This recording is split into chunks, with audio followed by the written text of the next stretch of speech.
오늘 우리에게 주시는 하나님의 말씀은 욥기 42장 1절에서 6절까지의 말씀입니다. 욥이 여호와께 대답하여 이르되 주께서는 못하실 일이 없사오며 무슨 계획이든지 못 이루실 것이 없는 줄 아오니 무지한 말로 이치를 가리는 자가 누구이니까. 나는 깨닫지도 못한 일을 말하였고 스스로 알 수도 없고 헤아리기도 어려운 일을 말하였나이다. 내가 말하겠사오니 주는 들으시고 내가 주께 묻겠사오니 주여 내게 알게 하옵소서. 내가 주께 대하여 귀로 듣기만 하였사오나 이제는 눈으로 주를 배옵나이다. 그러므로 내가 스스로 거두어드리고 티끌과 제 가운데에서 회개하나이다. 아멘. 아멘. 목사님이 청년들하고 같이 이 세미나 하고 싶으셨는데 못했어요. 어떡하죠? 그래서 청년들이 말씀 더 많이 들었으면 참 좋겠다 했는데요. 또 다른 기회가 또 올 거라 확신하고 오늘 이제 목요일부터 시작됐던 하나님 나라 적용편의 마지막 네 번째 날의 말씀이 되겠습니다. 그래서 여러분 목사님 계속해서 말씀 준비해 주시고 쉬지도 못하셨는데 힘내시라고 말씀 잘 듣겠다고 우리 큰 박수로 목사님 모셨으면 좋겠습니다.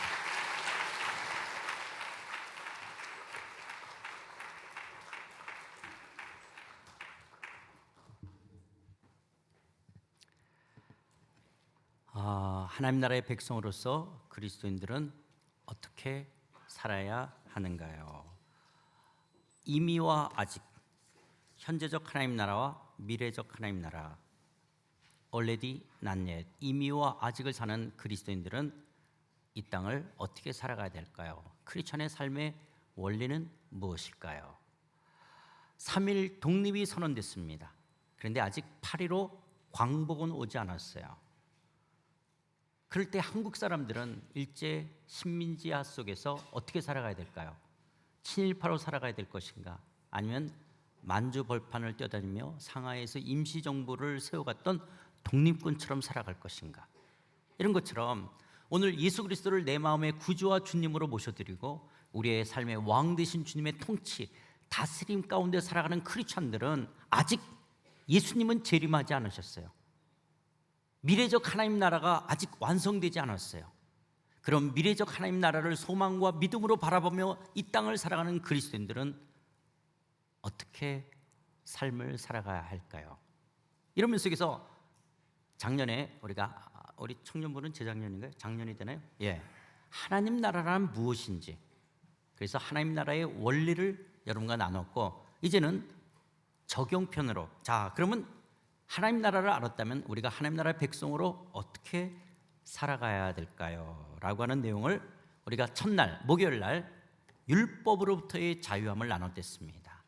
율법으로부터의 자유함, 그러면서 하나님 사랑과 이웃 사랑, 우리가 이미와 아직 2025년 여전히 뭔가를 선택해야 되고 결정해야 되고 어떤 것을 할 것이냐 말 것이냐라고 하는 문제 앞에서 그리스도인들은 어떻게 결정할 것이냐 할 때 우리는 성경의 율법, 문자적 적용, 어떻게 하라 하지 말라는 항목에 따라서 할 거냐 말 거냐를 결정하는 것이 아니라 이제 우리는 그리스도 안에서 우리 안에 내주하시는 성령을 따라 오늘의 이 할 거냐 말 거냐라는 상황 속에 분별하여 율법과 선지자의 대강론, 율법, 선지자, 구약 성경 전체를 말하는 거죠.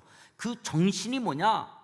예수님이 어떤 율법사의 질문에 따라서 가장 큰 계명이 무엇입니까? 하나님을 내 몸같이 사랑하고, 하나님을 마음과 뜻과 목숨을 다해 사랑하고 내 이웃을 내 몸같이 사랑하라. 하나님 사랑과 이웃 사랑이 구약의 전부인 거죠. 그래서 우리 마음판에 새겨진 법, 하나님 사랑과 이웃 사랑이라는 이 법을 우리 안에 내주하시는 성령 안에서 내가 이 행동을 하는 것이 하나님 사랑과 이웃 사랑이 된다 하는 거예요. 내가 이 행동을 하는 것이 하나님 사랑과 이웃 사랑이 안 된다 안 하는 거예요.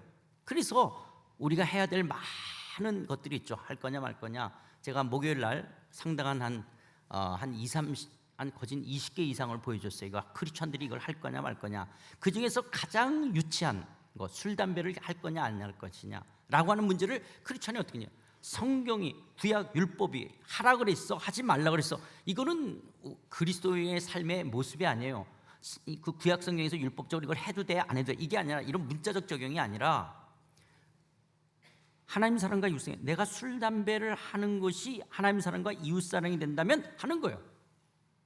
근데 내가 술 담배 하는 것이 하나님 사랑과 이웃 사랑이 안 돼, 그러면 안 하는 거예요. 성경은 술 자체를 뭐라 하죠? 여러분 성찬식 할 때, 예수님도 성찬식 할 때 뭘로 해요? 술로 하죠.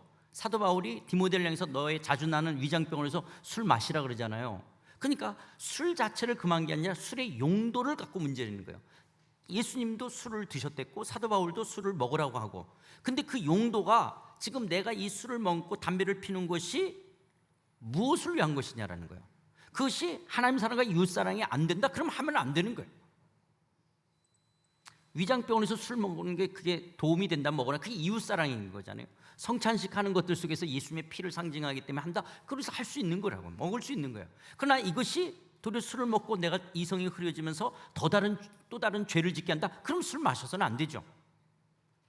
근데 나는 술만 먹으면 이 한 목숨 주님을 위해서 다 드리고 싶고, 정말 그러면 계속 드셔야 되고, 내가 담배만 피면 내가 정말 내 가진 거 다 이웃들에게 주고 싶다, 그럼 뭐 줄담배를 피셔야죠. 그런데 방종이나 자기 합리화가 아니라 성령 안에서 정말 내 이 행동이 하나님 사랑과 이웃 사랑, 그럼 하는 거고, 하나님 사랑과 이웃 사랑이 아니다, 그러면 안 하는 거죠. 그러니까 기독교는 술 담배를 안 하는 게, 못 하는 게 아니라 안 하는 거예요.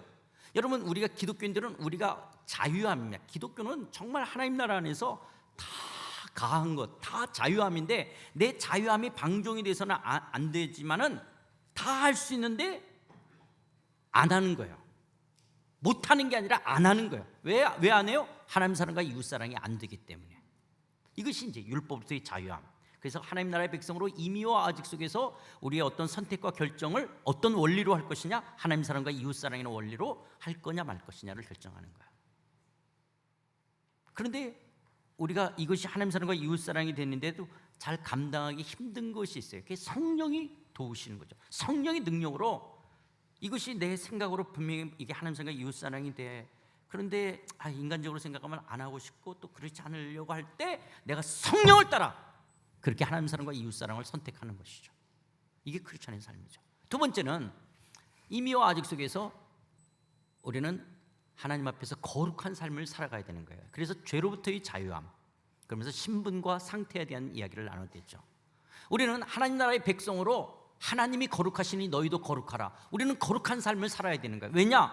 우리는 예수 그리스도를 믿음으로 말미암아 의롭다함을 얻었어요.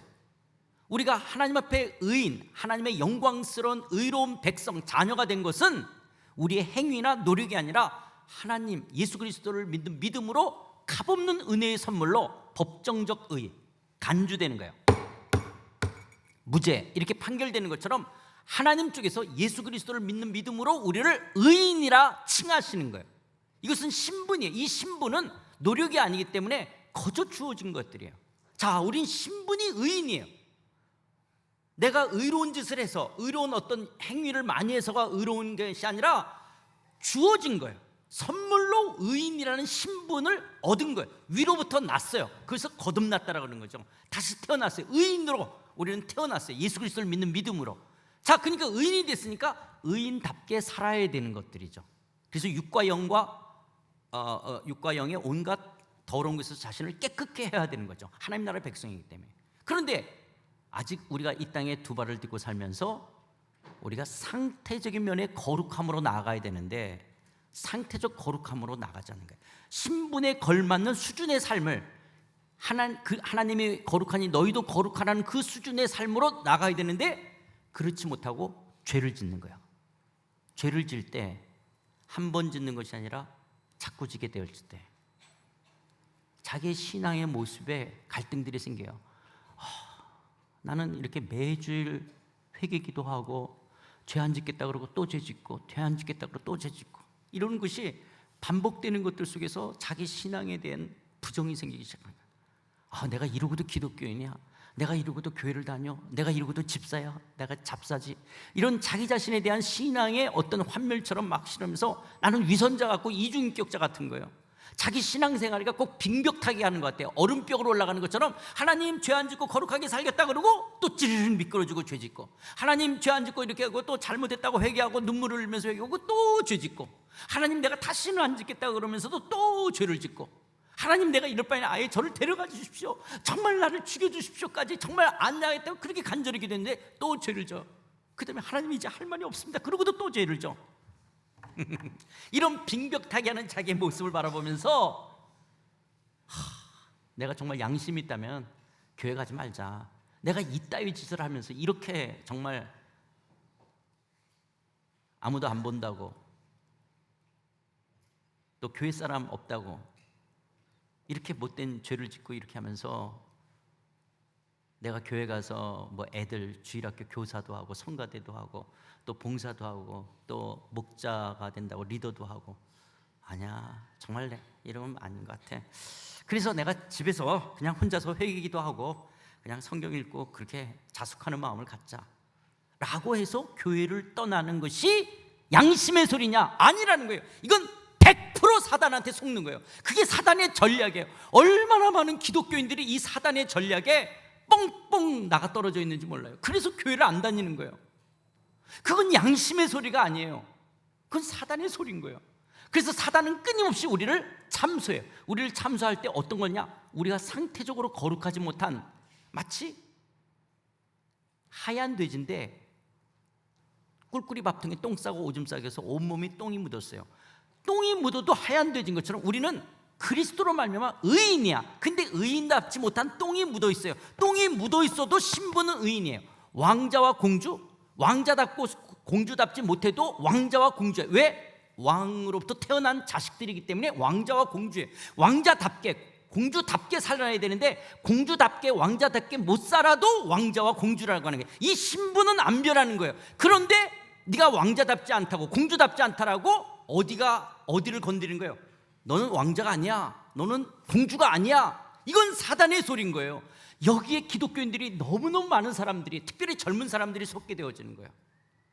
이성교제 하면서 여러분들이 아마 결혼을 안 했는데 성관계를 갖는 경우가 있을 거예요. 이런 것들이 자기 안에 딱 걸리는 거예요. 이거 1, 2부 때 안 했어요.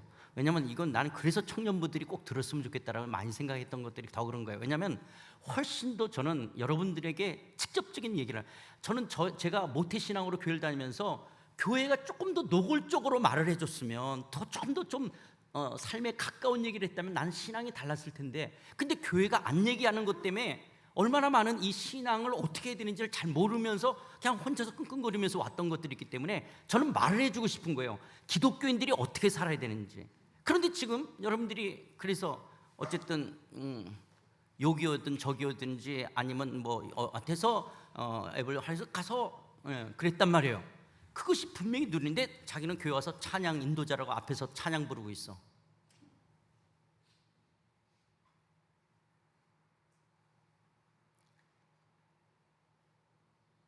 내가 이러고도 교회 다닐 수 있는가? 그게 반복되어지는 것 속에서. 그럼 어떻게 돼요? 그 죄책감과 죄의식을 어떻게 할 것이냐라는 거예요. 내가 리더야, 목자야. 내가 지난 짓 한 것을 알면 아마 기절초풍할 텐데, 이 사람들이 정말 내가 이러고도 내가 목자라고 말할 수, 청년부도 목자라 그래요? 리더, 예. 그러고도 내가 이렇게 목자라고 이렇게 할 수 있는가? 정말 위선자지.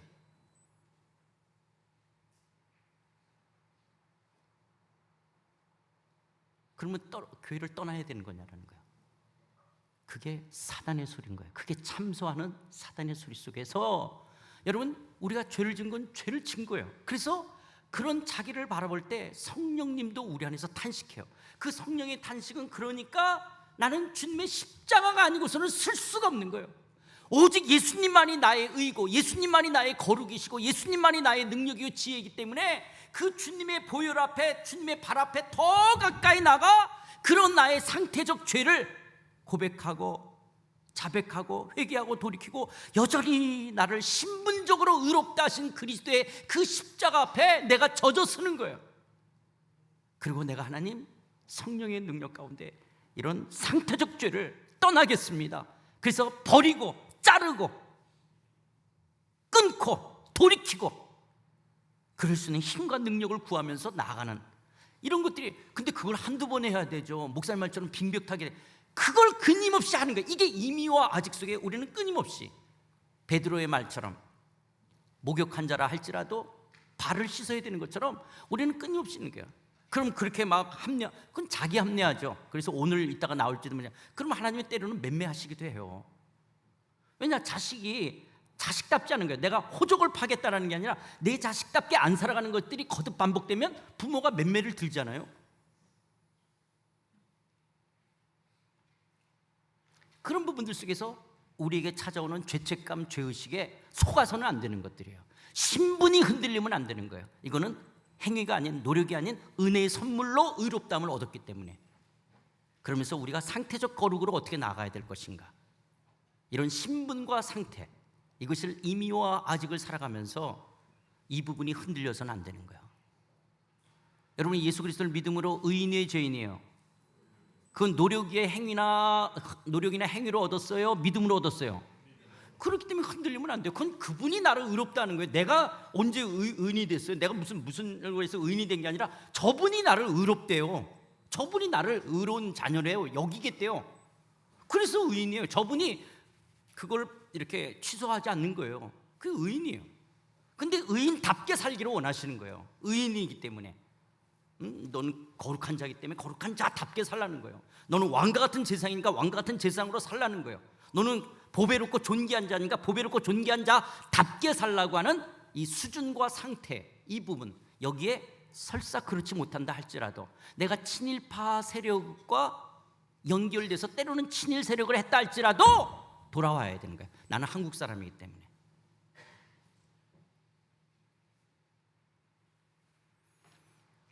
그리고 어저께 이제 했던 건 세 번째는 나로부터의 자유함.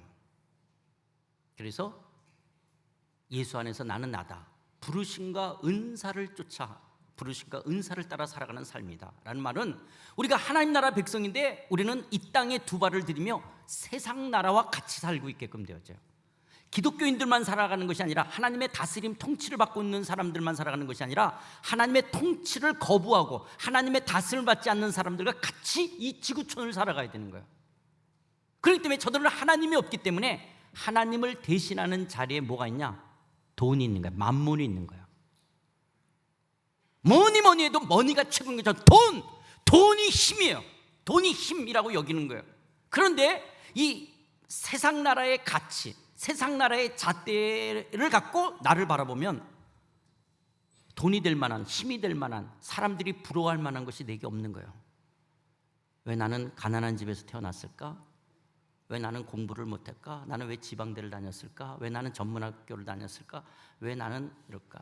나는 왜 연봉이 이거밖에 안 될까? 나는 왜 비정규직일까? 왜 나는 이용렬 닮았을까? 왜 나는 난쟁이 똥자루만 할까? 이런 것들 속에서 자기 자신을 계속 열등하다라고 생각하는 거예요. 그러면 여러분들이 그렇게 자기 자신이 열등하다라고 생각하는 거에 우월감과 열등감의 잣대, 그 비교의 잣대, 그 가치의 척도가 하나님도 그렇게 여기냐? 아니요, 그건 세상 나라의 잣대요. 그런데 하나님 나라 백성들이 이 세상의 잣대로 자기를 열등하다라고 생각하는 거예요. 그러면서 울어. 하나님 어떻게 축복해달라. 그 축복해달라는 말이 뭐냐? 만몬의 잣대에 우월하도록 만드는 거야. 하나님도 이 만몬의 가치에 들어오시라는 거예요. 그러면서 그냥 나를 축복하고 잘되게 하려고 그러면 미안하니까, 그래서 하나님의 영광을 위해서, 그래서 내가 하버드 다니고 서울대 다니고 내가 뭐 대기업 다니고 내가 이렇게 해서 내가 하나님의 영광을 위해, 그럴 때 하나님 뭐라 그러냐? 기영아, 태양 앞에서 횃불 들면 태양이 더 밝아지니? 태양 앞에서 촛불 100개 들면 더 밝아지니? 나는 네가 서울대를 다니고 하버드를 다니고 네가 대기업이 되고 사람들이 부러워할 만한 걸 다 가지고 떵떵거린다고 해서 내가 더 영광 받지 않아. 나는 그냥 영광이야. 그러면서 하나님은 내가 에덴 동산에 사자도 만들고 토끼도 만들었단다. 독수리도 만들고 참새도 만들었어. 나는 독수리와 참새를 비교하지 않아. 이 만몬이, 죄가 들어오니까 세상이 독수리, 사자는 우월하고 참새, 토끼는 열등하다라고 말해요. 나는 들꽃과 장미를 비교하지 않는단다. 장미는 장미로서의 역할이 있고 들꽃은 들꽃으로의 역할이 있는 거야. 장미꽃 뒤에 안개꽃. 왜 내 인생은 안개꽃인가? 왜 나는 스포트라이트를 맡고 누성 장미만 받냐? 나는 다른 사람의 뒷배경만 돼야 되냐? 그럼 누가 장미꽃의 뒷배경할 안개꽃 안 해주면 그게 멋이 없잖아요. 누군가는 안개꽃을 해줘야 되니 절대 하나님은 열등하다라고 하지 않는 거예요. 그런데 이 만몬의 가치는, 이 세상의 가치는 그걸 열등하다라고 말하는 거예요. 여기에 얼마나 많은 기독교인들이 하나님이 나를 안 사랑하는 것 같고 하나님이 나를 안 축복해 주는 것 같아요. 왜? 만몬의 가치에 나는 그들에게 내놓을 만한 뭔가 없으니까.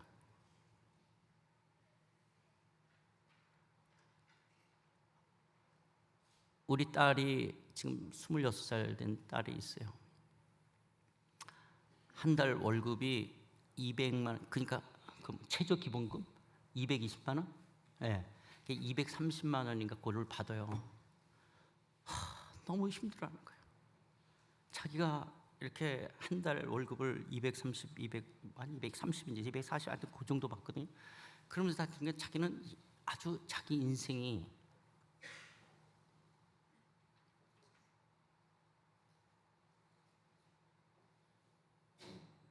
그래서 내가 끊임없이 아니야. 연봉이 너를 이야기하는 게 아니지 않니? 연봉이. 그리고 네가 연봉을 더 많이 받는 곳으로 회사를 옮길 수 있다면 최선을 다해서 옮겨라. 그러나 그 회사를 가도 너 그 회사보다 더 많이 연봉을 받는 네 친구들이 또 있을 수 있어. 또 더 많은 데는 또 더 많은 사람들이 있어. 얘가 이렇게 힘들어하는 거는 자기 오빠하고 월급이 5배 차이 나는 거예요. 자기 오빠는 억대가 넘어. 근데 자기는 이러는 거예요. 우리 둘째 딸은 시카고에서 유학을 한 4년을 졸업하고 온 애예요. 미국에서. 영어, 중국어 너무너무 잘해. 그런데 한 달에 200 몇십만 원밖에 못 받는 거예요. 그런데 자기 친구들은 뭐 JP 모간에 가 있느니 뭐 어디 가 있니 막 난리치고 있으니까 너무 힘들어하는 거야. 아무개야, 네가 연봉을 이길 수 있는 것은 연봉이 아니야. 연봉을 이길 수 있는 것은 의미와 가치야. 네 노동이 의미와 가치가 있을 때 그 연봉을 이길 수 있는 거지. 더 많은, 그래 네가 노력해서 더 많은 연봉을 받는 거 그게 잘못된 건 아니야. 그러나 연봉으로 이길 수는 없어. 여전히 너보다 더 많이 받는 사람은 그 위에 계속 있을 테니까. 이런 부분들 속에 그리스도인들은 어떻게 살아갈 것인가? 그런 열등감과 눌림 속에 하나님이 나를 내 기도를 안 들어주시고 나를 안 축복한다는 것 속에 살아가는 게 크리스천의 삶이 아니라, 그리스도인들은 내가 최선을 다하지만 나의 부르심과 은사로 살아가는 거예요. 예수 안에서 나는 나예요. 내 인생이 참새일 수 있고 토끼일 수 있어요. 이게 운명론적으로 자기 인생은 그럼 노력해도 안 된다? 아니에요. 이게 참새냐 독수냐, 꼭 이런 말 하고 나면 끝나고 나서 저한테 질문하러 오시는 분이 있어요. 그럼 목사님 저는 독수리예요 참새요? 그거 지금 이 말은 독수리면 어떻고 참새요? 왜 질문하냐? 이왕이면 독수리가 더 좋잖아요. 그게 만몬의 가치라는 거예요. 이왕이면 더 좋잖아요. 그럼 이 땅에 이미와 아직 이 땅에 살고 지금 일제시대 속에 있으니까 이 일본 친일 세력이 훨씬 더 부럽게 보이니까 그러는 거예요. 내가 한국 사람이라면 3.1 독립과 3.1 독립운동이 있고 8.15 광복은 안 왔지만 내가 한국 사람이기 때문에 기꺼이 어렵다 할지라도 가는 거예요. 왜냐? 한국 사람은 그 잣대로 친일이라고 해서 더 우월하다고 보는 것이 아니라면, 그래서 하나님 나라의 가치 잣대로 자기를 바라보는 거예요. 나를 절대 안 사랑해서 하나님이 내 기도를 안 들어줘서가 아니라는 거예요. 나는 나다라고 하는 거예요. 나는 나다. 그래서 나의 부르심과 은사로 살아가는 거예요. 5달란트 10달란트 2배 차이 나는데 하나님은 똑같이, 예수님은 똑같이 대하는 거예요. 그러나 세상 나라는 그렇지 않은 거예요. 그리고 하나님의 관심은 우리가 다 부자가 되고 우리가 다 성공하는데 하나님은 우리에게 관심을 두지 않아요. 하나님 나라는 그렇게 있지가 않기 때문에. 그리고 하나님이 뭐가 아쉬워서 우리들이 잘 성공하고 출세하고 우리가 뭔가 더 잘하면 더 영광받냐? 아니요. 하나님은 돌을 들어서도 당신의 일을 다 이룰 수 있어요. 그래서 내가 더 잘 돼야지 하나님이 더 영광받는다? 그렇지 않아요. 그런 속에서 이런 상향주의적인 가치관의 눌림으로부터 벗어나셔야 됩니다. 특별히 젊은 저의 아들, 딸 되시는 여러분들 연봉 갖고 허우적거리는 거 여러분 계속 힘들게 됩니다. 왜냐? 여러분이 더 많은 데 가도 그보다 더 많이 받는 사람이 있기 때문에 그래요. 제 아들은 31살인데 하여튼 그러거든요. 진짜 그래서 나는 얘를 붙잡고 하는 거예요. 너 스포일 되면 안 돼. 네가 지금 31살이 얘는 회사에서 한국에 일주일 4일 반을 매주 출장을 와요. 매주 서울로 출장을 오거든요. 홍콩에서 근무를 하는데 서울로 일주일에 4일, 5일을 와요. 그런데 그거는 완전히 처음부터 끝까지가 비즈니스예요. 그러니까 매주를 비즈니스 타고 다니는 거고, 공항에서 도착해서부터 호텔까지 완전히 회사 돈으로 차 불러서 타고, 그리고 신라 호텔, 포시즌 호텔, 그 회사가 다 그렇게 하는 거예요. 그래서 와서 포시즌 호텔이니 신라 호텔이니 그런 데 잡아서 가서 있다가 또 갔다가 또 와서 그렇게 이거를 지금 1년 반을 그러고 있어요. 그러니까 이 동생이 오빠는 저렇게 하는데 나는, 그래서 얘는 그럼 제 아들을 놓고는 그래, 하나님이 너를 그렇게 줄 수도 있다. 그러나 이게 너는 더 축복받은 게 아니다. 너는 너의 부르심 속에서, 너의 은사 속에서 너의 역할이 있는 거예요. 동생은 동생으로서의 부르심과 역할이 있는 거예요. 그래서 우리 집에 토끼와 사자가 같이 있어요. 독수리하고 참새가 같이 있거든요. 각자 역할을 하는 거예요. 하나님은 공동체로 우리를 부르신 거기 때문에. 그래서 큰애는 큰애들 나름대로 제가 권면해야 될 말이 있는 거고, 그리고 둘째는 둘째를 위해서 하는 말이 있는 거예요. 우리는 각자의 부르심과 은사를 따르는 거예요. 그것이 부러워할 것도 아니고 기죽고 주눅들 필요도 없는 각자의 부르심과 은사라는 거예요. 그리고 하나님은 절대로 비교하지 않아요. 절대로 우월하다, 열등하다라고 말하지 않으세요. 그건 세상 나라가 우월하다, 열등해. 그래서 이미와 아직 속에서 이것 때문에 힘들겠지만 그걸 거슬러 올라가는 게 크리스찬의 삶이고, 그걸 감당할 수 있는. 그래서 크리스찬은 성경적 자화상으로 자기를 계속 세뇌시켜야 돼요. 정말 이게 성경적 자화상으로 자기를 계속. 그래서 때로는 정말 매일 아침마다 내가 누군지를 읽어야 되고 내가 누군지를 확인시켜야 돼요. 왜냐하면 눈 뜨고 나가면 다 친일파들이니까. 그리고 이제 오늘은 마지막. 자, 그리스도인들은 어떻게 살아야 할까 할 때 크리스찬의 삶에 원치 아니하는 아픔, 고통이 있다라는 거예요. 크고 작은 문제들, 아픔과 고통이, 복습하느라고 시간의 반이 다 갔어요. 그러면 빨리빨리 합시다. 그냥 자, 오늘 읽었던 본문 이렇게 했을 때 현재적 하나님 나라, 미래적 하나님 나라 속에서요, 이미 와지고 사는 그리스도인의 삶에 이해할 수 없는 크고 작은 문제들, 아픔과 고통이 있다라는 거예요. 하나님 나라의 백성이라고 해서 아무런 고난도 없는 만사형통의 길만을 걷는 것이 결코 아니라고 하는 거예요. 넘어가야 될 산, 건너가야 될 강, 코앞에 닥친 경제적인 어려움, 무거운 짐을 어깨에 지고 사는 사람, 깊은 슬픔을 끌어안고 사는 사람, 벼랑 앞에선 정말 조금만 밀면 낭떠러지에 떨어질 그런 낭떠러지 끝 앞에 간 사람들, 그리고 바닥까지 내려간 사람들, 모든 것이 다 무너진 사람들이 있어요. 그런 아픔과 고통의 고난의 경중은 다르지만 갈등과 아픔이 없는 사람은 하나도 없다는 거예요. 운명처럼 주어진 고난을 끌어안고 살아가는 사람들이 있어요.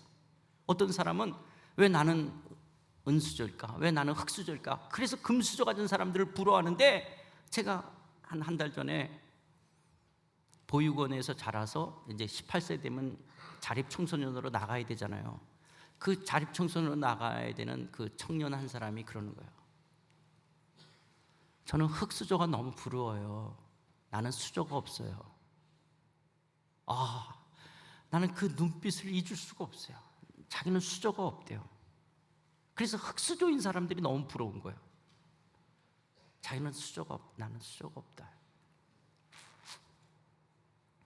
상해에서 목회를 하는데 이제 한국 사람하고 결혼하신 분 조선족들이 있거든요.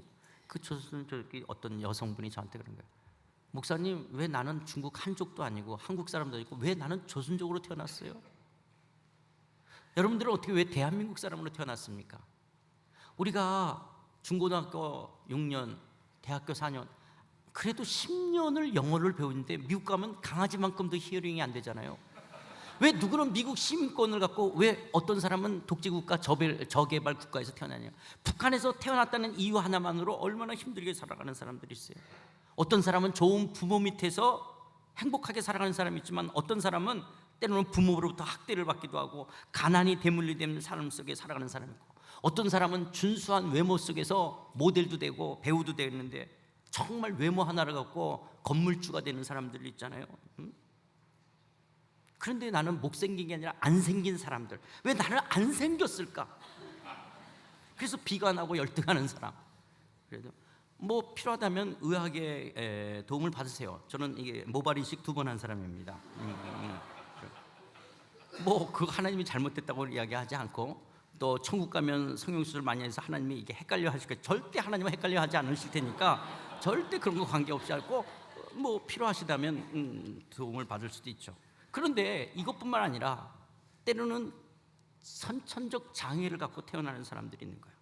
태어나면서부터 뇌성마비, 소아마비, 시각장애자, 청각장애자, 또 그러면서 자폐증이라든지 희귀병으로 이런 선천적 장애도 있지만 또 후천적 장애로 질병과 살아가고 있는, 그래서 계속 누워 있어야 되는 분들이 있는 거예요.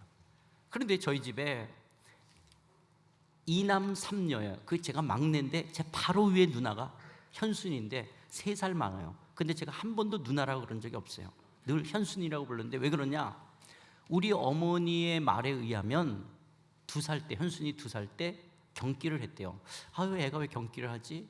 그 괜찮아지겠고, 또 며칠 지나니까 또 그러더래요. 그런데 그때 우리 어머님이 의학적인 지식도 없고 또 의료에 대한 그런 것들이 뭐 경제적으로 가난하니까 조금 방치했는데 알고 보니까 이게 뇌전증, 간질이에요. 그래서 현순이가 이 경련을 할 때는 숨을 안 쉬고 해요. 근데 숨을 안 쉬고 이렇게 하는데 막 이렇게 하는데요, 그게 숨을 안 쉬는 게 1분 30초가 넘어가고 2분이 넘어가고 막 2분 30초 막 이렇게 막 가는 거예요. 그래서 막 입술이 보라색처럼 막 정말 이러다 죽는 거야. 왜냐면 숨을 안 쉬니까. 숨을 안 쉬고 이거를 2분 넘게 하는데 그걸 노상 일주일에 2-3번 하는 걸 노상 봐야 되는 거예요. 그런데 가정 예배 드리면서 우리 어머님이 울면서 그래, 당신 죄 때문에. 아니, 우리 엄마가 무슨 죄를 졌기 때문에 현순이가 저래야 되지? 그리고 우리 어머님이 늘 걱정하는 게 뭐냐? 당신 죽은 다음에 현순이를 누가 볼 것이냐라는 거예요. 누가 현순이, 이제 다른 자식들은 시집장가 가면 현순이를 누가 데리고 살 것이냐? 그러면서 저는 하나님, 현순이 인생은 뭐죠? 그럼 현순이는 구원받을 수 있어요? 예수님이 우리 죄를 위해서 죽으시고 부활했다는 말을 해도 못 알아듣는데, 왜냐하면 이게 산소가 공급이 안 돼서 정신연령이 한 3살, 4살밖에 안 됐댔어요. 이렇게 계속 숨을 안 쉬고 하니까 산소가 계속 정신연령이 3살, 4살. 그래서 저는 어릴 때서부터 현순이를 봐야 됐어요. 늘 우리 엄마 아버지는 현순이를 나한테 맡겼어요. 기영아, 현순이 잘 봐라. 현순이, 항상 제가 현순이를 지키는 사람이었어요. 그러니까 누나인데도 불구하고 늘 저는 현순이를 지키는 사람으로 살아가는 거예요. 이런 부분들 속에서 이런 고난을, 현순이 인생을, 우리 어머니 자신의 딸을, 저희 누나를 어떻게 이걸 이해해야 될 것인가? 그리스도인으로서 이런 고난에 대해서 성경은 첫 번째는 자발적인 고난이 있다고 성경은 이야기합니다. 그게 뭐냐? 의를 위해서 박해를 받는 거예요. 하나님 나라와 복음을 위해서, 영혼을 위해서 이런 고난에 참여하는 것이죠. 그것을 인해서 즐거워하고 기뻐하라고 말해요. 이건 자발적인 고난이에요. 그래서 사도 바울이 복음 때문에 옥에 갇히기도 하고 매도 수없이 맞고 수고하고 줄이고 목마르고 여러 번 굶고 춥고 헐벗었다. 복음을 위해서, 하나님 나라 위해서. 이건 자발적인 고난이에요. 그걸 즐거워하고 기뻐하라고 성경은 이야기하고 있어요. 여러분, 1부 예배 때, 2부 예배 때 교사로 섬기셨던 분, 그리고 지금 3부 예배 들어오시면 한번 손 들어볼까요? 여러분, 교회에서 월급 받아요? 아니잖아요. 근데 왜 그 일을 해요? 일주일 동안 직장 생활을 한다? 그게 자발적 고난이잖아요. 주차장 봉사하다 들어오시면 3부 때는 없나? 왜 추운데 나가서 그러냐? 예, 아니시죠? 예. 그래서 예.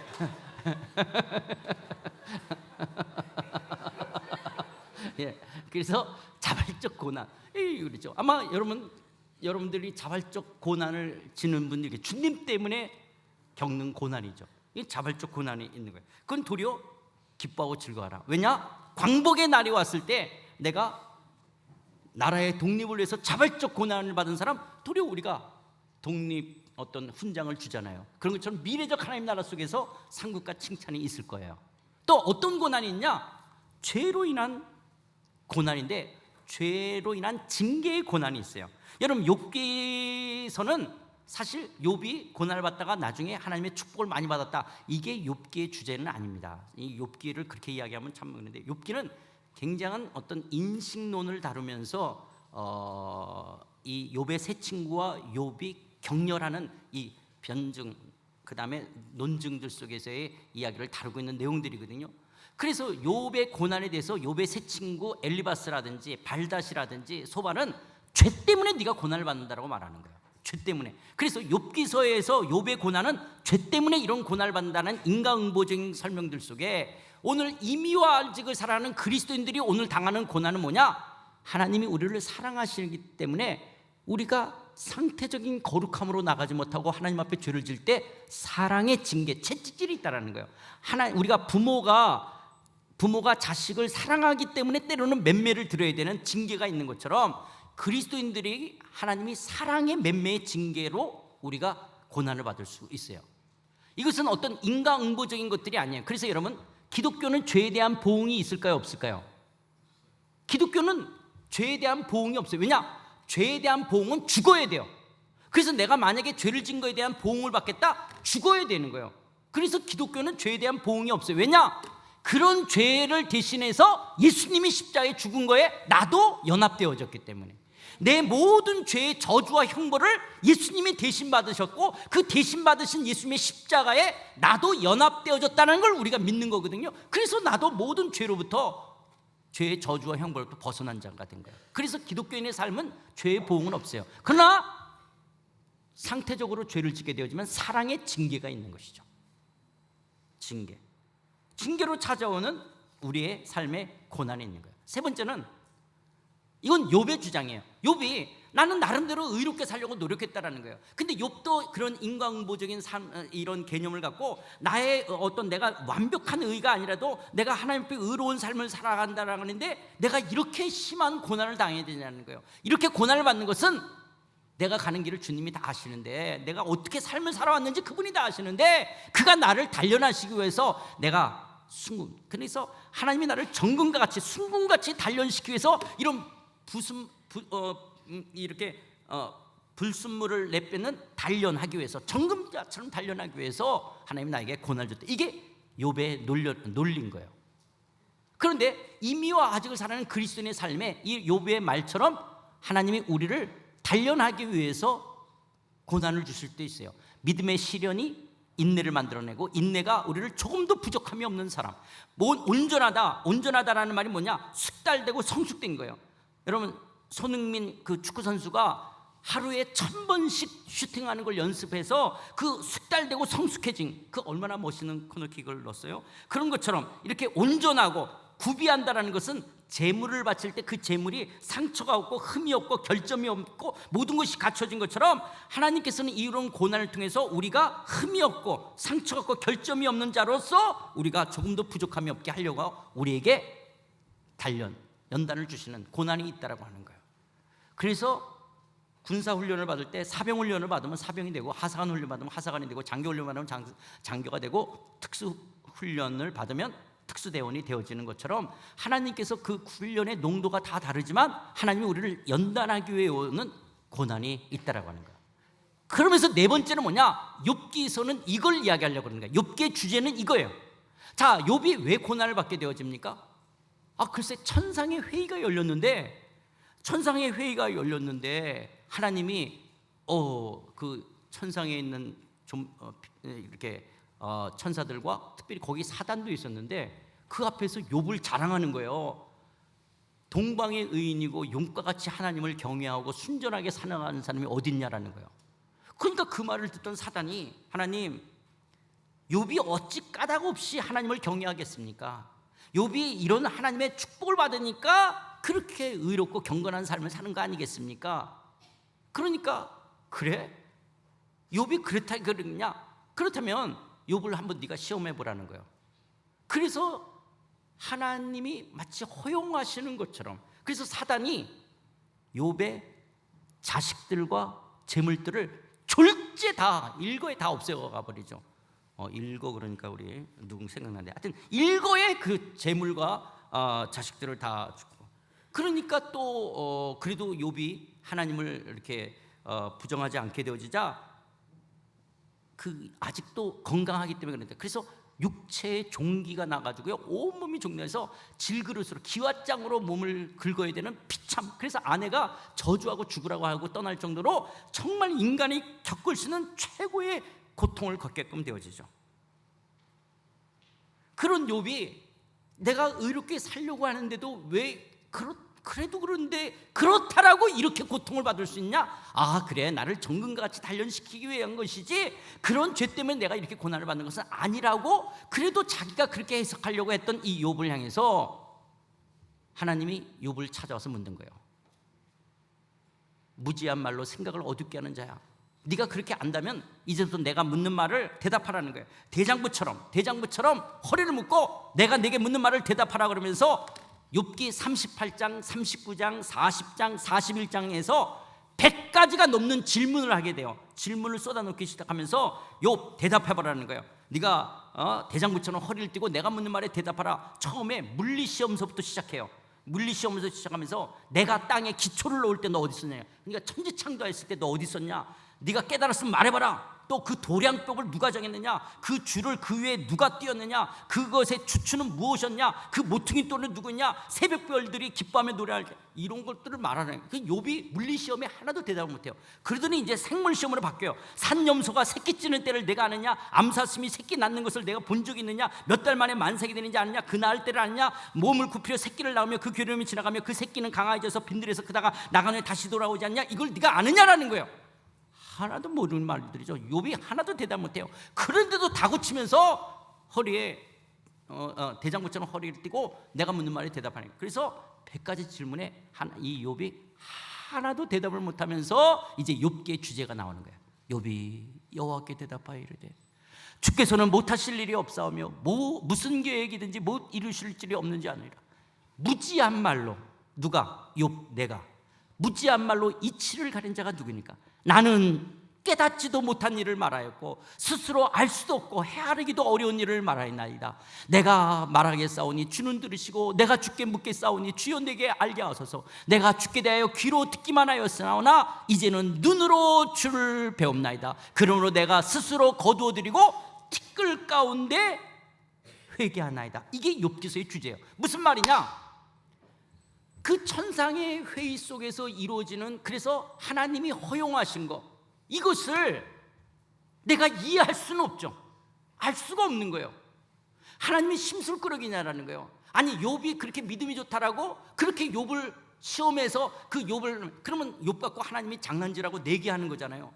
그렇게 하나님이 못돼 먹은 신이에요? 그런 천상의 회의를 이해할 수 없는데 하나님의 그 창조의 권능과 그 하나님의 주권적 능력 앞에서 내가 그렇게 허용하시는 그 하나님을 이해할 수가 없어요. 알 수가 없어요. 그것이 갖고 있는 인간의 인식의 한계가 있다라고 하는 거예요. 자기는 욥은 지금까지 귀로 들었던 하나님을, 그 100가지 넘은 질문을 해오시는 그 하나님 앞에서 내가 그 하나님을 눈으로 배우면서 내가 그 하나님을 다 측량할 수가 없구나, 그 천상의 회의 속에서 사단에게 이 허용하신 것들을 내가 이해할 수가 없어요. 그러나 하나님은 성실하신, 하나님은 신실하신, 그래서 나는 그 하나님을 의뢰하기에 내가 알지 못한 말을 했던 것을 스스로 회개하며 티끌과 재 가운데 회개한다라고 고백하는 거예요. 그래서 욥기서는 인식의 한계를 이야기하는 책이에요. 임마누엘 칸트가 인식론을 쓰면서 욥기서를 봤다라고 하는 말을 기록한 것이 없기 때문에 그건 알 수가 없어요. 그래서 임마누엘 칸트의 인식론이나 욥기나 같은 얘기를 하는 거예요. 모른다라는 걸 이야기하는 거예요. 인간의 인식의 한계가 있다는 거예요. 하나님의 주권적 권능 앞에서 인간이 갖는 인식의 한계. 근데 파스칼은 팡세를 쓰면서 욥기의 영향을 받았다는 기록이 있기 때문에 그건 알 수 있어요. 이게 욥기서는 완전히 인식론이에요. 인식론을 다루는 거예요. 인간의 인식의 한계가 있다. 우리가 모르는 것들이 너무 많은 거예요. 그 하나님의 크심과 권능 앞에서 우리가 모르는 거예요. 그런데 내가 오늘의 이 아픔의 고난을 설명하려고 했던 그것을 회개하는 거예요. 그래서 욥이 왜 고난을 받았냐? 모른다라는 걸 말합니다. 모른다라는 것. 이 모른다라는 것들 속에 어느 날 예수님의 제자들이 시각장애자가 앞에 있는 거예요. 그래서 예수님 앞에 물어요. 예수님, 저 사람이 시각장애자가 된 것은 누구의 죄 때문입니까? 자기 죄 때문에 시각장애가 됐습니까? 그의 부모의 죄 때문에 그랬습니까? 그럴 때 예수님이 뭐라고 말하냐? 이 사람이나 그 부모의 죄로 인한 것이 아니라 그에게서 하나님이 하시고자 하는 일이 있다라고 하는 거예요. 우리가 알 수 없는 하나님의 주권적 섭리가 있다라고 하는 거예요. 그렇다면 오늘 우리의 인생의 삶에 찾아오는 인과응보적인 것으로 해석해서 욥은 나를 단련시키기 위해서 고난을 주신 거다. 그래서 내가 잘 인내하다 보면 좋은 날을 보겠다. 이게 욥의 논리고, 새 친구는 아니야, 네가 죄 때문에 그러기 때문에 회개하면 좋은 날을 볼지도 몰라 라고 하는 것들 속에서 이런 욥기서는 계속적인 이것들에 경론되어지는 것들 속에 이야기되어지다가 모른다라는 것을 고백하는 거예요. 그래서 오늘 우리 인생에 찾아오는 고난의 성격은 이런 네 가지예요. 그래서 설사 모른다 할지라도 오늘 하나님께서는 우리의 삶을 연단하는데 이 모든 걸 사용하시는 거죠. 징계를 통해서 우리를 찾아오든 나를 단련하기 위해서는 알 수 있든 이것이 우리에게 찾아오는 거예요. 여러분, 하나님이 세월호를 침몰시켰어요. 하나님이 이태원 참사를 일으키셨어요. 하나님이 무안공항에 제주항공을 하나님이 그렇게 비행기를 떨어지게끔 했어요. 여러분, 여러분의 가정 속에서 만약에 어린아이가 정말 불미스럽게 물에 빠져서 아니면 교통사고를, 하나님이 그러셨어요. 그런데 우리는 왜 하나님 우리 아이를 안 지켜줬냐? 여러분, 이태원 참사나 세월호 때문에 요번에 정말 그 무한항공으로 인한 유가족들 이 슬픔 때문에 누가 제일 마음 아파요? 하나님이 제일 마음 아파하시는 거죠. 여러분의 자녀가 그 어려움을 겪을 때 하나님이 제일 마음 아파하시는 거죠. 그런데 하나님은 전지전능하시기 때문에 아시죠. 그래서 하나님의 주권적 허용이 있었겠죠. 그 허용이라는 것이 내가 했다라는 것이 아니라 하나님은 아셔요. 그런데 우리는 그렇다면 하나님 왜 막지 않았냐라는 우리 생각을 하게 되어지는 것들 속에서 우리가 설명할 수가 없는 거예요. 세월호를 우리가 설명할 수가 없는 거예요. 인간의 잘못이 있든 인간의 어떤 것들이 됐든, 또 어떤 경찰청에서 이태원 참사나 또 항공기에 대해서 저 어떤 정비가 부족했든 어쨌든 이렇지 있다 할지라도 이 모든 아픔을 아시는 전지전능하신 하나님 앞에서 어쨌든 허용되어진 것 속에 우리 안에 섭섭함과 그리고 원망이 일어날 수 있는 것들이죠. 그런데 하나님이 그렇게 하시는 게 아니라는 거예요. 도리어 우리 인생에 알 수 없는 고난들이 있는 거예요. 내가 왜 한국 사람으로 태어났는지, 내가 왜 엄씨 집안에 태어났는지, 왜 내가 이런 외모를 갖게 되어졌는지, 왜 나는 이런 재능을 갖게 되어졌는지, 내 능력은 왜 이거밖에 안 되는지, 이런 여러 부분들 속에서 때로는 운명처럼 주어지는 것들, 왜 그러냐? 그걸 너와 나를 비교하는 것이 아니라 알 수 없는 거예요. 각자의 향하신 하나님의 뜻이 있는 거예요. 그리고 하나님은 절대 그것을 우월하다 열등하다라고 말씀하시지 않는다라고 하는 것들이에요. 나는 나를 향하신 그 하나님의 뜻 앞에서 있는 거예요. 이 고통을 허용하신 하나님 앞에서 오늘 우리가 갖는 것은 그럼에도 불구하고 그 하나님을 신뢰하는 거예요. 여러분, 요셉이 자기 인생을 어떻게 해석할 것이냐라는 거예요.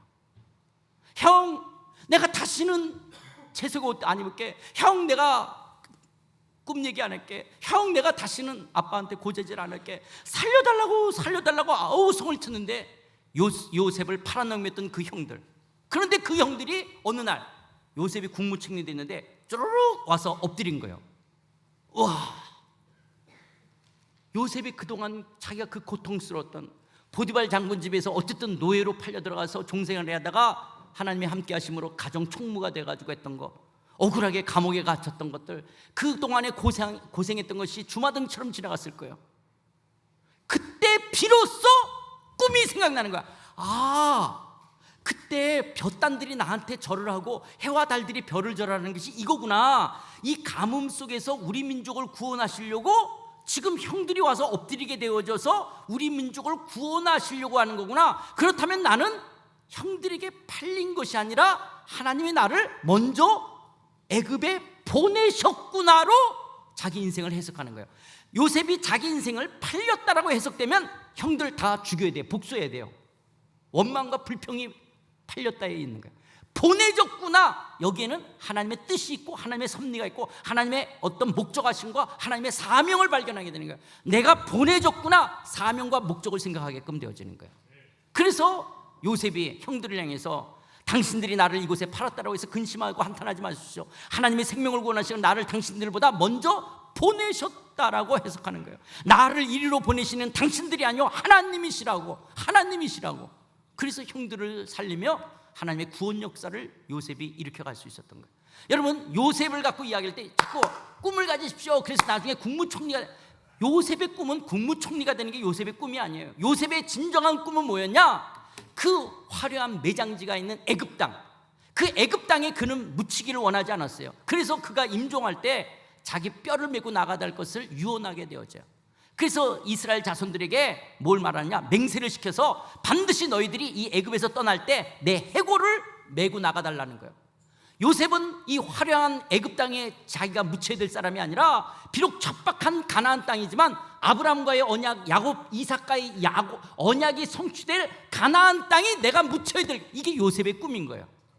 오늘 그리스도인들이 이 땅을 살아가면서 우리가 품어야 될 꿈과 비전이라는 것은 이 땅에서 재벌이 되고 이 땅에서 정말 최고의 성공한 사람이 되는 게 우리의 꿈이 아니라, 우리의 꿈은 장차 다시 재림하시고 반드시 완성될 그 미래적 하나님의 나라, 이게 우리의 꿈이고 비전인 줄 믿습니다. 그것을 이루어가는 형태는 다양한 것들이에요. 이런 면 속에서 오늘 내 인생을 어떻게 해석할 것이냐 할 때, 우리 인생에 아픔이 있고 고통이 있는 거예요. 때로는 운명처럼 주어진 힘듦이 우리 모두에게 있어요. 그런 부분들 속에 이것이 내가 자발적인 고난인지, 아니면 내가 죄를 인한 하나님의 징계의 사랑의 맴매인지, 아니면 나를 단련하기 위한 어떤 것들인지, 아니면 알 수 없는, 그래서 어떤 거는 생각하지 말아야 돼요. 생각하지 말아야 되는 거예요. 제가 1, 2부에서는 시간이 없으니까 안 했던 예화인데요, 여러분 그 두란노 서원에서 나온 책 중에, 이렇게 번역체 중에 윤종석이라는 사람이 번역한 책이 있어요. 아주 좋은 책들을 많이 번역했어요. 서강대 영문과를 나왔는데 항상 이렇게 우울했어요. 이렇게 웃음이 별로 없었어요. 웃어도 이렇게 저 밑에서 가서 하하 이러는 거예요. 예, 항상 이렇게 좀 늘 그랬어요. 왜냐하면 부모님과 가정이 좀 그러지 못했어요. 그러다가 이제 군대를 갔는데 군대 생활도 좀 힘들었던 것 같아요. 그러면서 늘 이렇게 좀 우울증인 것처럼 좀 지내다가 이제 두란노에 취직이 됐어요. 그러면서 이제 번역을 하는데 두란노에서 제법 번역을 잘하니까 칭찬을 해주게 됐어요. 번역 잘한다 그러고 자기가 번역한 책이 많이 나가게 된 거예요. 그러면서 이제 책을 또 맡기게 되니까 이제 자기가 인정받으면서 회복됐고, 두란노 쪽에서 이제 자매를 만났어요. 그리고 두란노가 너 좀 유학을 하는 게 어떻겠냐, 그래서 공부를 더 해서 이렇게 하면 네가 한국 교회에 굉장히 좀 잘 쓰임 받을 수 있다. 그래서 또 이제 새롭게 자매를 만나면서 이제 결혼도 하고 그래 유학을 가자고 해가지고 얘가 이제 살아났어요. 얼굴빛이 달라진 거예요. 자매도 있고 결혼도 했죠. 회사로부터 인정도 받죠. 유학. 그래서 달라스 쪽으로 유학을 해가지고 가는데, 이제 제가 이제 들었던 얘기예요. 들었는데 뭐냐면, 이제 신혼이니까 얼마나 재미있어요. 그래서 그 차를 타고 학교를 가면서 이제 아침을 정하니까 샌드위치를 자매가 싸서 운전하는 남편을 이렇게 먹여줬는데요. 그 하회를 가는데 그게 옆에 큰 돌인데 그게 웬만해서 사고가 안 나는 거예요. 그 옆을 이렇게 지나다니는 건데, 아마 이 샌드위치를 받아 먹으면서 어떻게 했는지 모르지만 그 돌에다 갖다가 박은 거예요. 그래서 이제 앰뷸런스가 2대가 왔어요. 그래서 오면서 자기 괜찮아, 그래서 서로 이름 보면서 괜찮아 확인하고 대화하고 이렇게 하면서 양쪽 앰뷸런스에 타고 이제 병원을 갔어요. 그리고 남자는 이제 1시간 만에 나왔어요. 그래서 이제 자매를 찾는 왜 안 죽은 거예요. 그러니까 이 종석이가 자기가 그 사고 났을 때도 대화했는데, 그런데 죽었다니 받아들일 수가 없는 거예요. 그 자매가 죽었어요. 그러니까 이제 그 신학교 기숙사에 들어가서 문을 걷어 잠그고 밥도 안 먹고 사람도 안 만나는 거예요. 그래서 이제 이동훈 목사님이라는 분인데, 이동훈 목사님이 저러다가 문제 되니까 학교를 샌프란시스코의 그 골든게이트라는 신학교가 있거든요. 글로 편입을 시켜줬어요. 저쪽으로 가라. 아예 그냥 달라스를 떠나라. 그래서 저쪽 신학교를 가니까 그 샌프란시스코의 그 관광객들이 가지 않는 그 바닷가 그런 산 속에 들어가서 계속 얘는 턱 깨고 있는 거예요. 그리고 몇 년이 지나고, 그때 제가 일본의 선교사였거든요. 그 시카고에서 코스타 때 이제 제가 시카고를 갔는데 왔어요. 이제 한 몇 년이 지난 다음이죠. 근데 그러니까 형 나 재혼해. 그러면 그러냐, 내가 들었다. 그럼 형 나 재혼하는데 그 결혼식에서 저 기도해 줄 수 있어. 그래서 가겠다고. 그리고 내가 그래서 이제 제가 스케줄을 변경해서 샌프란시스코를 갔어요. 그랬더니 자기가 여기는 웬만한 사람들도 모르는 진짜 너무 좋은 장소에 한적한 장소고, 정말 쫙하고 바다만 이렇게 있고 하고 사람도 없는데, 형 나 여기 와서 굉장히 시간을 많이 보냈대요. 그런데 내가 죄가 있어서 하나님이 내 아내를 데려갔다? 자기는 못 받아들이겠대요. 자기가 의롭게는 안 살았지만 그렇더라고. 이제 자기가 결혼해서 이제 좀 기쁨을 찾았는데, 내가 죄 때문에 하나님이 나를 아내를 데려갔다. 하나님이 한국교회에 자기를 쓰시려고 연단하기 위해서 데려갔다. 자기 안 쓰임봐도 좋다라는 거예요. 그렇다고 어떻게 데려갈 수 있냐라는 거예요. 그래서 그러냐, 형, 나 안 생각하기로 했어. 그게 답이에요. 안 생각하는 게 답이에요. 몰라요 그걸 어떻게 알아요 우리가? 몰라. 그 안 생각하기로 했어. 그게 답인 거예요. 안 생각하는 거예요. 알 수가 없어요. 그게 인간이 갖는 인식의 한계예요. 그러나 하나님은 성실하신 분이에요.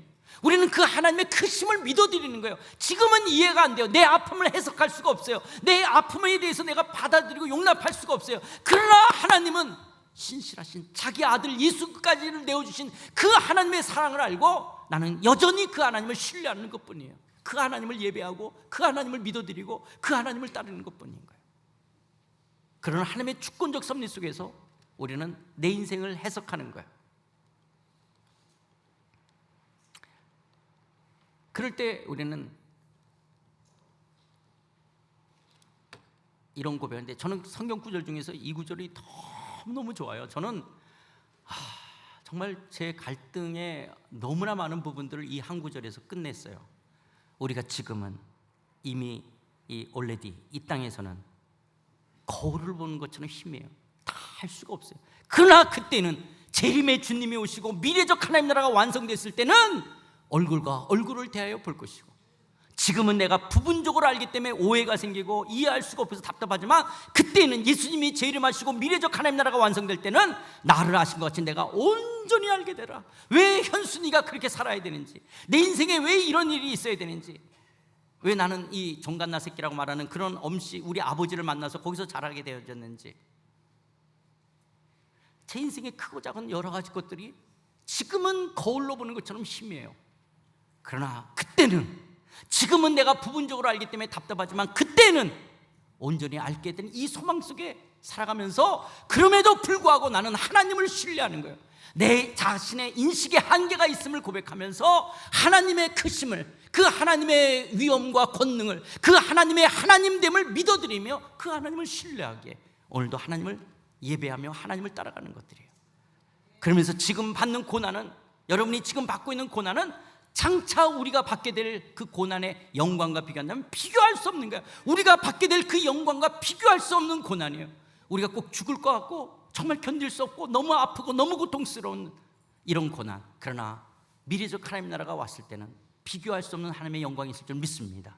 그리고 우리가 끝까지 붙들어야 될 말씀 중에 하나가 뭐냐, 우리가 알거니와 하나님을 사랑하는 자, 곧 그의 뜻대로 부르심을 입은 자들에게는 모든 것이 합력하여, 모든 것이 합력하여, 심지어 이 모든 것 속에 내가 지은 죄까지, 내 연약함과 내 추함과 내 결점과 내 부족함까지 다 포함하여 선을 이루시는 하나님인 줄 믿습니다.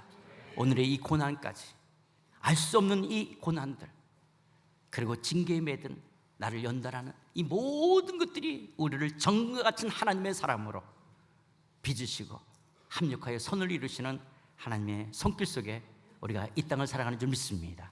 그렇다면 이런 영광스러운 하나님 나라의 백성으로 이 시대 세상 나라와 동화되고 혼합되어지는 것이 아니라 하나님 나라의 영광스러운 백성으로 율법으로부터 벗어나 하나님 사랑과 이웃 사랑을 이루고, 그리고 신분 자체가 흘리는 것이 아니라 거룩함을 추구하며 죄로부터의 자유함 속에 상태적 거룩으로 나가고 사단의 정죄 참소에 속지 않고, 그리고 만몬의 가치 속에 우리가 주눅들로 기죽는 것이 아니라 예수님 안에서 나는 나고 나의 부르심과 은사로 내 인생을 살아간다는 것들을 갖고, 그리고 알 수 없는 우리 인생의 아픔, 운명처럼 주어지는 고통이 있다 할지라도 우리는 우리의 인생의 한계가 있음을 고백하고 하나님의 그 주권적 섭리를 잊고 내 인생을 해석하는 거예요. 내 인생은 팔린 인생이 아닌 보내진 인생이라고 하는 사명과 목적을 갖고 다시 오실 재림의 주님을 바라보며 이 땅을 힘있게 살아가는 저와 여러분들이 다 되시기를 주님의 이름으로 축원드립니다. 기도하시겠습니다. 하나님, 이 말씀이 머리 숙인 주에 사는 성도들 안에 생각나게 하여 주시옵소서. 하나님, 짧은 시간에 많은 얘기들, 많은 정보들이 나눠졌는데 이것이 그냥 하나의 흘러가는 소리로 머물지 않게 하시고 저들 안에 기억되어지는 말씀의 양식이 되게 하시고 하나님 능력이 될 수 있도록 역사하여 주시옵소서.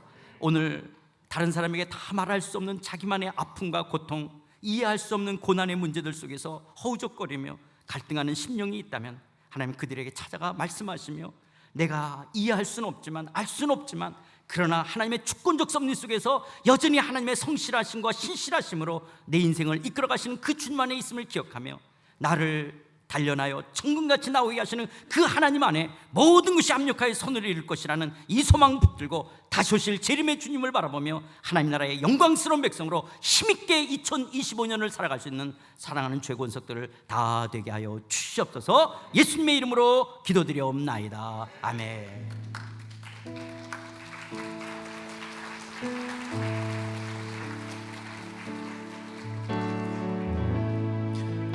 생명의 길 나 주님과 함께 상한 마음을 드리며 주님 앞에 나가리.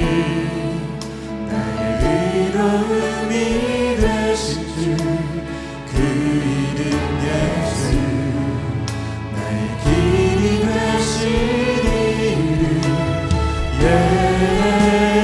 예수 주가 보이신 생명의 길 나 주님과 함께 상한 마음을 드리며 주님 앞에 나가리. 나의 의로움이 되신 주 그 이름 예수 나의 길이 되신 이름 예수 나의 길 오직 그가 하시다니 나를 단련하신 후에 내가 정금같이 나오리. 나의 길에 오직 그가 하시나니 나의 길 오직 그가 하시나니 나를 단련하신 후에 내가 정금같이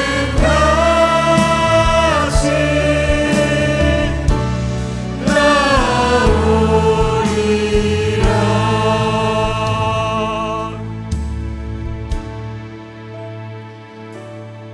말씀을 들으면서 이런 생각했습니다.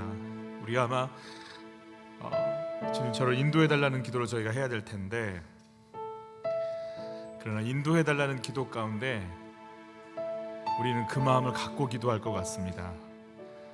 그럼 독수리는 언제 되나요? 이 고난 끝나고 저희는 언제 장미꽃 되나요? 이 아픔 끝나고 저는 언제쯤 사자처럼 용맹해질 수 있나요? 군림할 수 있는 데가 언제 올까요? 이 고난 해석이 돼서 나는 언제 능력자가 될까요? 늘 품고 저희가 오늘 기도하면 되게 힘들 것 같습니다. 그래서 저희에게 고난을 주신 이유가 그 가치관을 버리면 니므롯과 가인의 힘의 논리를 버려야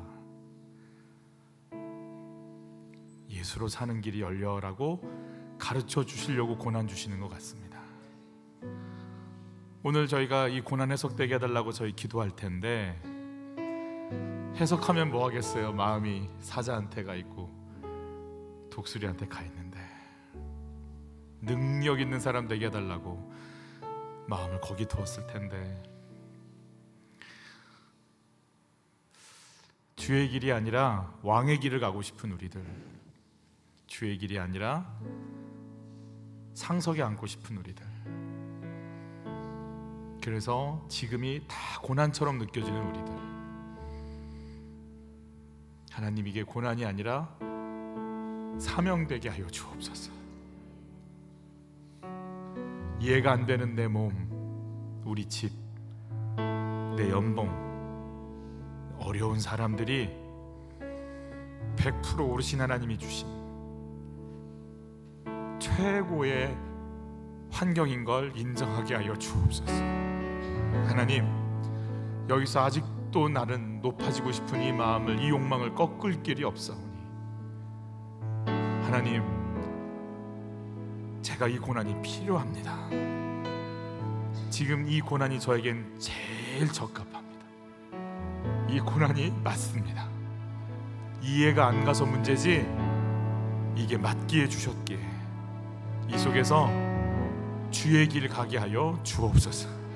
내 길 가는 삶 멈추게 하여 주옵시고, 매일 아침마다 매일같이 주시는 큐티의 말씀 앞에 매일같이 잘 엎드리게 하여 주옵소서. 주여, 매일같이 저를 훈계하여 주옵소서. 주여, 매일같이 저를 주장하여 주셔서 이해가 되지 않아도 좋사오니 주의 길 정확하게 가서 언젠간 가르치시고 언젠간 깨닫게 하시는 하나님을 만날 수 있도록 도와주시옵소서. 하나님, 매일같이 말씀 앞에 엎드릴 담대함과 겸손함과 엎드림이 있게 하여 주옵소서. 이 모습 이대로 받아주시는, 고난을 주신 100% 오르신 하나님, 이게 옳습니다. 하나님, 이 상태가 옳습니다. 하나님, 이 속에서 내가 빚어지게 하여 주옵소서. 연단받게 하여 주옵소서. 고난을 주신 하나님을 찬양합니다. 주여, 힘들지만 그 속으로 뛰어들게 하옵소서. 주여, 받아들이게 하옵소서. 주여, 한번 외치고 기도로 나갑니다. 주여, 우리가 이해가 안 갑니다. 우리가 이해가 안 됩니다. 우리는 잘 모르겠습니다. 왜 나한테 이러는지, 왜 내 인생이 이러는지, 왜 우리 회사가 이러는지, 왜 우리 엄마 아빠가 이러는지, 왜 내 자녀들이 이러는지, 나는 왜 이러는지, 내 상태는 왜 이러는지. 하나님, 그런 하나님, 이게 하나님 오르십니다. 이렇게 주신 게 오르십니다. 이 환경을 주신 게 오르십니다. 이 사람을 만나게 하신 것이 오르시며 이 아픔을 주신 하나님을 찬양합니다. 이 서러움과 답답함 속에 거하게 하신 하나님, 하나님의 오르십니다. 하나님의 오르십니다. 2025년 세종 땅에 우리를 묶어두신 하나님, 주님의 오르십니다. 주님의 오르십니다. 나의 길 오직 그가 하시나니, 나의 길 오직 그가 하시나니, 나를 발견하신 후에 내가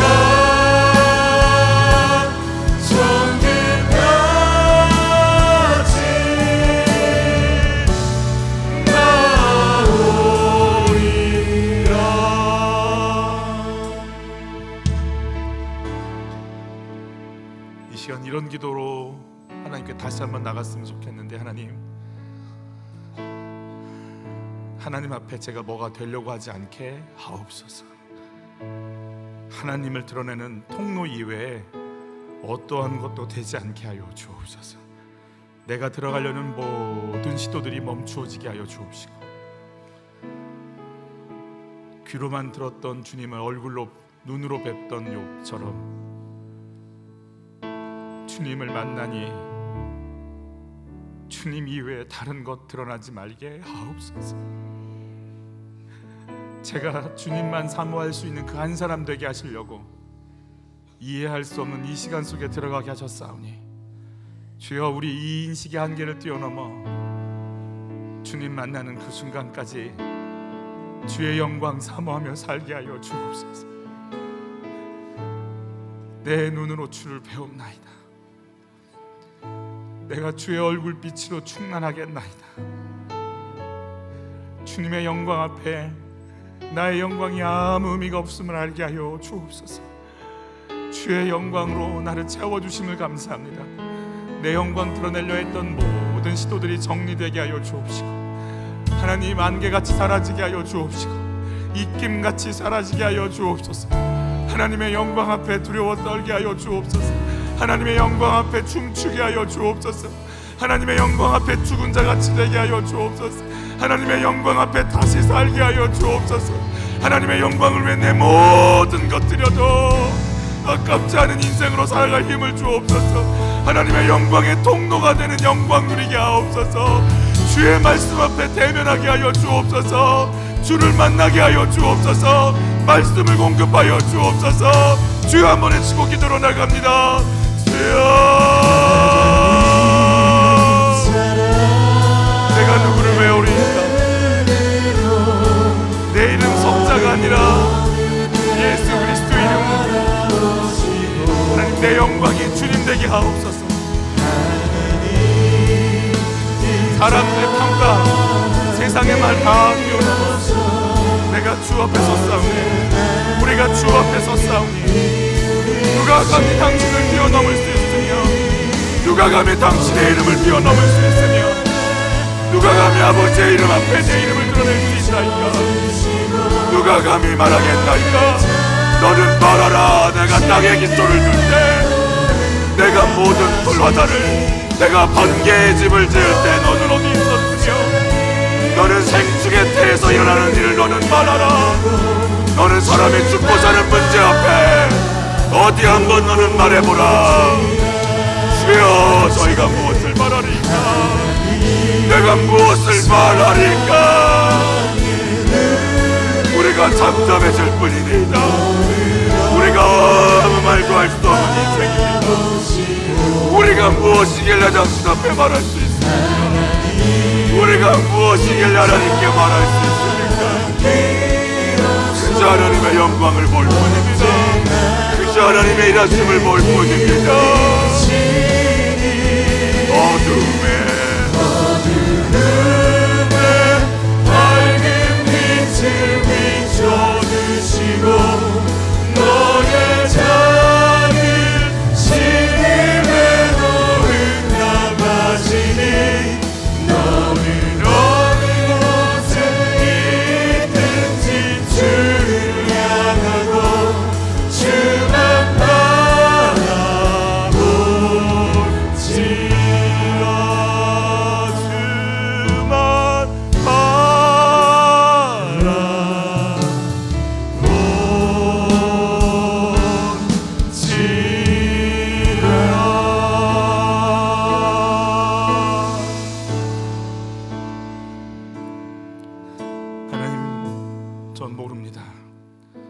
내가 왜 이렇게 태어났는지 모르고, 왜 아픈지도 모르고, 왜 힘든지, 그 문제가 어디에서 어떻게 되는지 우리는 잘 모릅니다. 어찌 하나님을 알 수 있습니까? 무엇이길래 하나님에 대해서 저희가 말할 수 있겠습니까? 가르쳐 주시고 열어주셔서 저희가 알 뿐입니다. 이 미개하고 미천한 저희에게 빛을 비춰주시는 주여, 저희가 주의 얼굴을 눈으로 뵙기를 원하나이다. 그날 얼굴과 얼굴을 대하듯 저희가 알게 되는 그날이 올 걸 소망하오니 끊임없이 사자가 되고 싶고 독수리가 되고 싶고 장미가 되고 싶고, 아직도 나는 하나님이 아닌 나로 살고 싶은, 세상이 말하는 그 거짓되고 어탄한 것으로 살고 싶은, 사단이 가르쳐주고 있는 가인과 니므롯의 사고로 살고 싶은 성령 하나님, 마음 뺏긴 우리들을 잠재우시고 거품을 빼내시고 너는 너야, 너는 너로 살아가는 거야 라고 말씀하시는 주 앞에 엎드릴 환경을, 삶을, 자세를, 마음을 허락해 주셔서 감사합니다.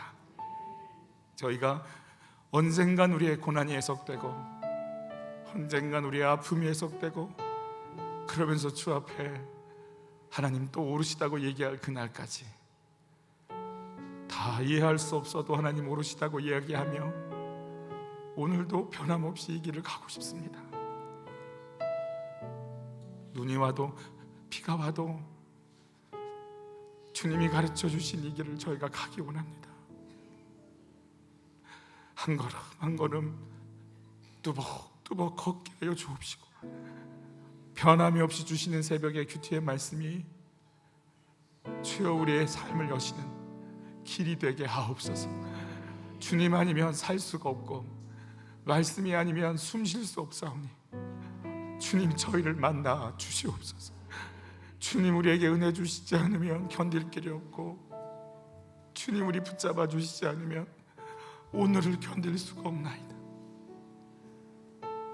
주님이 아니면 살 수가 없는 인생들이오니 2025년 그 변함없는 삶으로 저희를 붙잡아 주옵소서.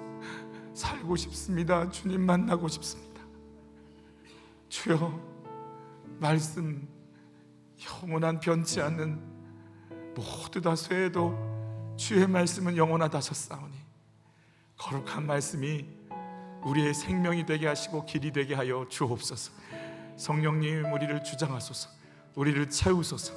귀한 예물의 가치관이 하나님 나라의 가치관으로 변화될 수 있도록 모든 삶과 물질과 직업과 달란트들이 하나님 나라를 드러내는 하나님의 도구로 변화되는 걸 보게 하여 주옵소서. 하나님의 나라가 임할 때 부어주시고 채우시고 열어주시고 충만케 하시고 넘쳐흐르게 하시는, 살려내게 하시는 하나님의 역사의 통로로 쓰임받는 나와 물질 되게 하옵소서. 이제는 예수 그리스도의 은혜와 변하지 않는 하나님의 사랑과 이끄시고 열어가시고 해석하게 하시고 충만케 하시는 성령님의 인도하심이 고난을 통해 하나님 오르시다고, 나의 가치관을 주님께 두었다고, 내가 주님이 아니면 무엇이겠냐고 주 앞에 엎드릴 뿐이라고 이야기하며 얼굴과 얼굴을 대하듯 그 영광의 날을 사모하며 뚜벅뚜벅 2025년을 걸어가기 원하는 모든 이들 위해 새빛 청년 공동체와 한빛 공동체 위에 이 은혜가 영원토록 함께 있기를 간절히 축원하옵나이다. 아멘.